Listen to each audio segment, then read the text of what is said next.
Ashwood was quiet, peaceful, a town where nothing happened. Days were long, filled with sunshine and the scent of pine trees. Nights were for sleeping, stars like diamonds scattered across the sky. Nobody locked their doors. Children played in the streets. It was a good place to live, a safe place, until the broadcast began. Days passed. The voice continued. It grew stronger, clearer, more confident. It started to talk about things it shouldn't know, secrets whispered in the dark, hidden desires. The people of Ashwood were captivated. They listened, enthralled, as their lives were laid bare. The tone shifted, no longer comforting. Now it was cold, sharp, menacing. The voice began to threaten. It spoke of punishment for sins, real and imagined. Fear crept into Ashwood. The once peaceful town held its breath. What was this voice? Where did it come from? And what did it want? The mood in Ashwood changed. Fear, like a virus, spread through the town. Doors were locked. Children were kept inside. The voice on the radio became a constant presence, a reminder of the darkness lurking beneath the surface. The townspeople were afraid to talk about it, afraid to acknowledge the fear that consumed them. But in hushed whispers behind closed doors, they spoke of a legend. A story of an old radio station, abandoned years ago, said to be haunted. Could this be the source of the mysterious broadcast? A group of friends gathered. They were young, curious, and perhaps a little foolish. They refused to be ruled by fear. They decided to investigate, to find the source of the broadcast. There was Daniel, the skeptical one, always questioning, always searching for a logical explanation. Emily, the brave one, fearless and determined. And Michael, the quiet one, observant, his mind sharp and analytical. They knew the risks, but they were determined to uncover the truth behind the voice that terrorized their town. The old radio station stood on a hill overlooking Ashwood. A crumbling edifice, shrouded in mist and shadowed by gnarled trees. As we approached, a sense of unease settled over us. The air grew heavy, charged with an unseen energy. The birdsong ceased. The wind whispered through the trees, carrying the faintest hint of a voice. Their hearts pounded in their chests. They were close. Taking a deep breath, they stepped inside the station. The interior of the station was dark and dusty. The walls, once vibrant with the hum of activity, now stood silent and forlorn. The air was heavy, almost suffocating, as if the building itself was holding its breath. Cobwebs hung from every corner, weaving a delicate yet eerie tapestry that told tales of neglect and abandonment. Each strand seemed to whisper secrets of the past, stories long forgotten. The air was thick with the smell of decay, a pungent reminder of the passage of time. It was as if the very essence of the building was decomposing, returning to the earth from which it came. Old equipment lay scattered about, remnants of a bygone era. Microphones, once the lifeline of the station, now lay in disrepair, their voices silenced forever. The silence was deafening, broken only by the sound of their own footsteps.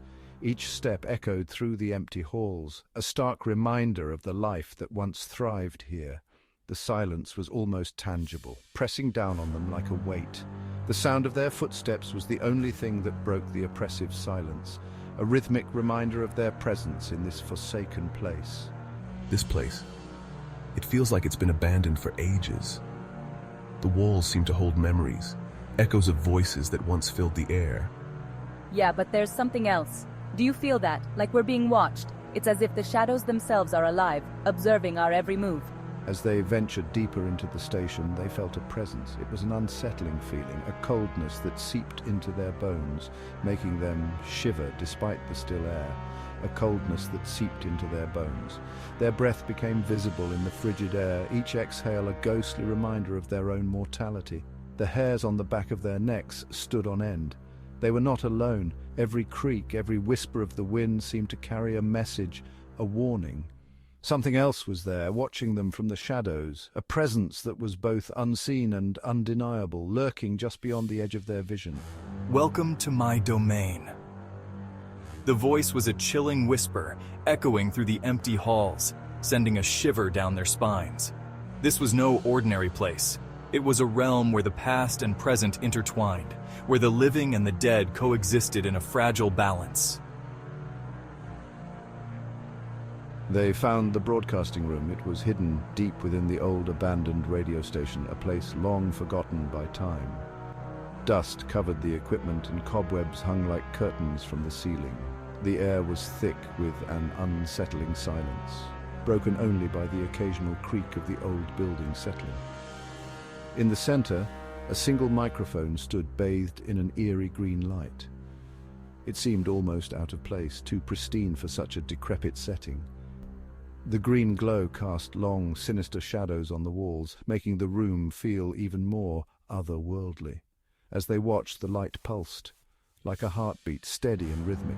Each pulse seemed to draw them in, hypnotizing them, making it hard to look away. The room felt alive, as if it were breathing with them.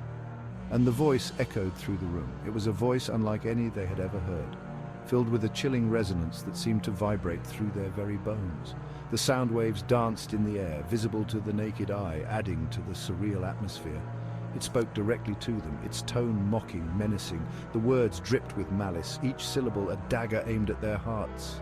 It was as if the voice knew exactly how to unsettle them, how to reach into their minds and twist their thoughts. Ah, visitors. How delightful. I've been expecting you. The voice's sinister smile was almost palpable, a dark presence that seemed to fill the room. It was clear that this was no ordinary encounter. They had stumbled upon something far more dangerous than they had anticipated. Who? Who are you? The question hung in the air, trembling with fear. The speaker's eyes were wide with terror, reflecting the green glow of the microphone. They could feel the presence of the unseen entity, a cold, oppressive force that seemed to press down on them from all sides. I know your names. The voice's whisper was like a cold breeze, sending shivers down their spines. It was a statement of power, a declaration that they were not in control. The shadowy figure behind the microphone seemed to grow darker, more menacing. I know your deepest fears, your darkest secrets. The voice continued, each word a hammer blow to their courage. It was as if the entity could see into their souls, pulling out their most hidden anxieties and laying them bare. The room seemed to close in around them, the shadows growing longer and darker. You cannot hide from me. The finality of the statement was crushing. They realized that there was no escape, no way to hide from this malevolent force. The glowing eyes in the dark corner seemed to pierce through them, seeing everything, knowing everything. The voice taunted them, played with their minds, reveling in their terror. It was a game to this entity, a twisted form of entertainment. The whispers grew louder, more insistent, filling their heads with a cacophony of fear and doubt. The friends stood frozen, caught between fascination and fear. They were paralyzed, unable to move, unable to think clearly. The room seemed to pulse with the same eerie light as the microphone, casting everything in a sickly green hue. What had they gotten themselves into? The question echoed in their minds, a desperate plea for understanding. They had come seeking adventure, but now they were trapped in a nightmare, with no clear way out. We need to get out of here. Now.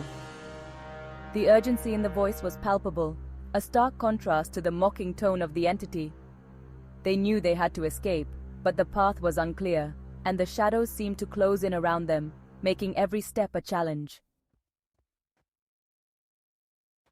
The voice led them on a terrifying chase through the station. It echoed through the empty halls, a haunting guide that seemed to know every twist and turn.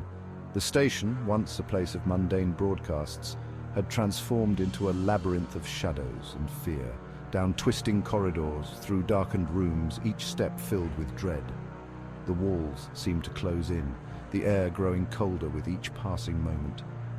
Every creak of the floorboards, every distant whisper, heightened their sense of impending doom. Finally, they stumbled into a hidden chamber.